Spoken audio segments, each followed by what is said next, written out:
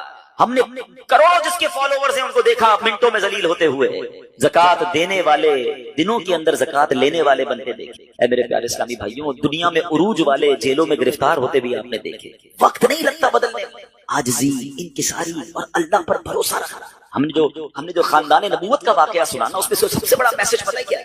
کہ آزمائشیں آتی ہیں, ہم نے اس آزمائش پر صبر کرنا.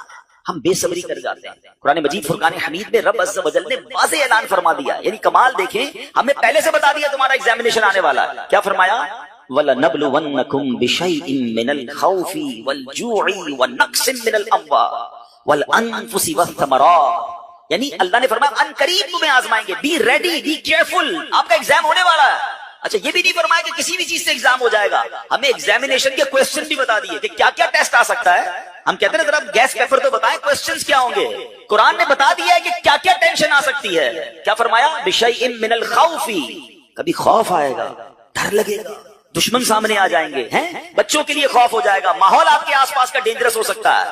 وَالْجُوعِ, کبھی بھوک سے پریشان ہو جاؤ گا, مال کم ہو جائے گا, غربت آ سکتی ہے. پھر فرمایا بِشَيْءٍ مِّنَ الْخَوْفِ وَالْجُوعِ وَنَقْصٍ مِّنَ الْأَمْوَالِ, تمہارے مال خراب ہو جائیں گے. کبھی آپ شپمنٹ منگوائیں گے, کبھی آپ نے سٹاک خریدا ہوگا, کبھی دکان لگائی ہوگی, اچانک مال میں کوئی فالٹ نکل آئے گا, آپ کا کاروبار ڈاؤن ہونے لگ جائے گا. یہ بھی ہو سکتا ہے. وَالْأَنفُسِ وَالثَّمَرَاتِ, تمہارے جسموں میں پرابلم آ سکتی ہے, ہم بیمار ہو سکتے ہیں, ہماری باڈی میں پرابلم. بندہ کہتا ہے چلتے چلتے بیمار ہو گیا, every thing is going good, اچانک کون سا وائرس نکل آیا. یہ ٹینشن, یہ امتحان ہونا ہے. والثمرات, یا تمہارے پھل, تمہارے مال, تمہارے باغات, یہ بھی خراب ہو سکتے ہیں. مگر آگے قرآن کیا کہتا ہے؟ یہ ایگزامینیشن سے جو پاس ہو جائے گا نا, فَبَشِّرِ الصَّابِرِينَ, خوشخبری ہے صبر والوں کے لیے. It means good news waiting for you. یہ ٹائم نکالنا ہے, اگر صبر سے نکال گئے تو آگے کیا ہے؟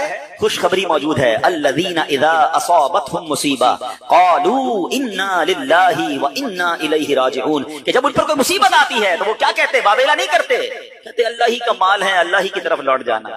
کاش یہ بات سمجھ آ جائے، جب بھی آپ کو فیل ہونا کہ چلتے چلتے معاملات ڈسٹرب ہو رہے ہیں تو بی پریپیئر کہ مجھ پر ٹیسٹ شروع ہو گیا اور میں نے فیل نہیں ہونا ہے، میں نے صبر کے ساتھ یہ مشکل وقت گزارنا ہے، اللہ پر بھروسہ رکھنا ہے، اللہ پر یقین رکھنا ہے۔ اب ہمارا پرابلم یہ ہے کہ جب کسی کو کہو بھائی صبر کرو تو ساری دنیا کو بتا کر کہتے ہیں جناب صبر ہی تو کر رہے ہیں، یہ صبر نہیں ہے۔ آج کل ایک جملہ بڑا مشہور ہے، لوگ کہتے ہیں اللہ آپ کو صبر جمیل عطا فرمائے، صبر جمیل پر اجر عظیم عطا فرمائے۔ ان کو روک کے پوچھو بھائی صبر جمیل کس کو کہتے ہیں؟ کہیں گے شاید کسی جمیل بھائی کا صبر ہوگا، یہ کسی جمیل بھائی کا صبر نہیں ہے۔ What is the definition of صبر جمیل؟ یہ ریکوائرڈ ہے، اور وہ کیا ہے کہ دو بندے بیٹھے ہیں، ایک پرابلم میں ہے ایک پرابلم میں نہیں ہے، لیکن ان دونوں کو دیکھ کر آپ فیصلہ نہ کر سکیں کہ کون پرابلم، پتہ ہی نہ چلے، میرا چہرہ بھی نہ بتائے میں کسی تکلیف میں ہوں۔ ہاں یہ ہے صبر، ہمارا تو چہرہ ہی بتا دیتا بھی خیر تو ہے، کوئی بہت بڑا لگتا ہے پرابلم ہے، ہاں بس یار بڑی مشکل میں ہوں۔ اچھا جس کو بتایا کیا وہ حل کر دے گا؟ دنیا بھر کو بتانا ہے یار سر میں بڑا درد ہے، پیٹ میں بہت درد ہے، کاروبار بڑا ڈاؤن ہے، فیملی میں بڑے پرابلمز ہیں، نہ وہ ڈاکٹر ہے کہ علاج کر دے، نہ وہ کچھ ہمارا مسئلہ حل کر سکتا ہے، مگر جو صبر کا ثواب تھا نا میں نے ضائع۔ صبر کا ثواب پتہ ہے کتنا ہے؟ سنیے، بلکہ میں بڑی عجیب بات کرنے جا رہا ہوں، آپ کو حدیث پاک سناتا ہوں۔ بعض اوقات لوگ ہم جیسے گناہگار آدمی کو یہ خیال تو نہیں آنا چاہیے، لیکن شیطان ہے نا کبھی خیال ڈال دیتا ہے یار میں نماز بھی پڑھتا ہوں، روزے بھی رکھتا ہوں، صدقہ خیرات بھی کرتا ہوں، مشکلیں حل نہیں ہو رہی۔ سنو اب 2-3 حدیثیں آپ کے سارے پرابلم سالو کر دیں گے۔ حدیث پاک کا مضمون ہے، اللہ کے حبیب علیہ السلام فرماتے ہیں کہ اللہ جب کسی بندے سے محبت کا ارادہ فرماتا ہے اس پر آزمائشوں کی بارش بھیج دیتا ہے نا عجیب بات، اللہ مجھ سے پیار بھی کرے اور مجھ پر آزمائشیں بھی بھیجے۔ حدیث کا اگلا حصہ اس کو پراپر ایلوبریٹ کرتا ہے، ڈسکرائب کرتا ہے کہ مشیت الہی یہ ہوتی ہے، حدیث کا خلاصہ ہے کہ اللہ کی رضا یہ ہوتی ہے کہ اللہ بندے نے جو دنیا میں گناہ کیے ہیں نا، خطائیں ہو گئی ہیں میرے بندے سے، اس پر کچھ آزمائشیں بھیجوں، یہ صبر کرے تو پھر میری بارگاہ میں آئے تو اس کے سارے گناہ معاف ہو گئے ہوں، میں سے جنت میں داخل کرے۔ یعنی یہ آزمائشیں تو مجھے میرے گناہ معاف کروانے آ رہی تھی، میرے اللہ کی بارگاہ میں مجھے اللہ سے قریب کرنے آ رہی تھی، اور میں نے واویلا کر کے میں نے شکوے کر کے وہ سارا ثواب ضائع کر دیا۔ ایک اور حدیث پاک سنیے، اللہ رب العالمین کی بارگاہ میں بندے کا کوئی مرتبہ لکھا ہوتا ہے، ٹھیک ہے، اور بندہ عبادت کے ذریعے روزے رکھ کر نمازیں پڑھ کے تلاوت کر کے وہ وہاں نہیں پہنچ پا رہا ہوتا، اللہ چاہتا ہے کہ یہ بندہ اس رینک تک پہنچ جائے، اللہ اس پر آزمائش بھیجتا ہے تاکہ میرا بندہ صبر کر لے تو اس کو وہ مرتبہ عطا ہو جائے۔ ہائے ہائے، یعنی آزمائش مجھ پر میرے رینک بلند کرنے، میرے درجے بلند کرنے آئی، اور ہائے میری بے صبری کہ میں نے وہ سب ثواب ضائع کر نہ کرے میرے پیارے سے۔ مشکلیں آتی ہیں، اچھا پھر پتہ ہے پرابلم کیا ہے؟ ہمارا ایک اور بڑا ایشو ہے، ہم کسی کو مسکراتا دیکھتے ہیں، کسی کو اچھے کپڑے دیکھ لیتے ہیں، کسی کی بڑی گاڑیاں دیکھ لیتے ہیں، کسی کا بڑا گھر دیکھ لیتے ہیں، ہمیں لگتا ہے یار یہ کتنا مزے میں ہے یار، میں ہی اکیلا پریشان ہوں۔ یہ آپ کی بھول ہے۔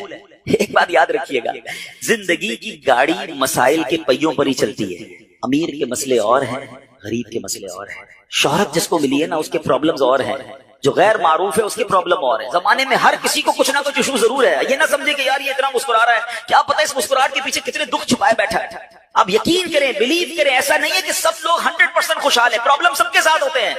ابھی میں کیا کیا بتاؤں آپ کو، ہمارے پاس تو لوگ دعائیں کروانے آتے ہیں نا، ایسی پرابلم بتاتے ہیں کہ پیروں سے زمین نکل جاتی ہے۔ بعض اوقات ہم اتنے بڑے گھر میں جاتے ہیں، اس کی گاڑیاں کروڑوں روپے کی کھڑی ہیں، ان سے ملاقات ہوئی، وہ کہتے ہیں حضرت آپ سے الگ سے دعا کروانی ہے۔ جب وہ بیچارہ اپنا مسئلہ بتاتا ہے نا، ہمیں لگتا ہے ہمارا تو غم ہی کچھ نہیں ہے، یہ کتنی بڑی آزمائش سے گزر رہا ہے، کتنی بڑی پرابلم سے گزر رہا ہے۔ میں آج کی آپ کو مثال دیتا ہوں، ایک ہمارے بہت اچھے بھائی تھے، آج سے کچھ عرصہ پہلے انہوں نے ہمیں ایک ماشاءاللہ پراپرٹی دعوت اسلامی کے لیے بچیوں کے مدرسے کے لیے دی، اور اس کے چند دنوں بعد ان کا وصال ہو گیا، ان کے بیچاروں کو کینسر تھا۔ میں ان کے گھر پہ دعا کرنے گیا، ان کے بیٹے نے مجھ سے جب گلے لگا نا تو بیٹا رونے لگا۔ اچھا میں سمجھا کہ بیچارہ اپنے والد کو یاد کر کے رو رہا ہے، ظاہر ہے 16 دن پہلے انتقال ہوا۔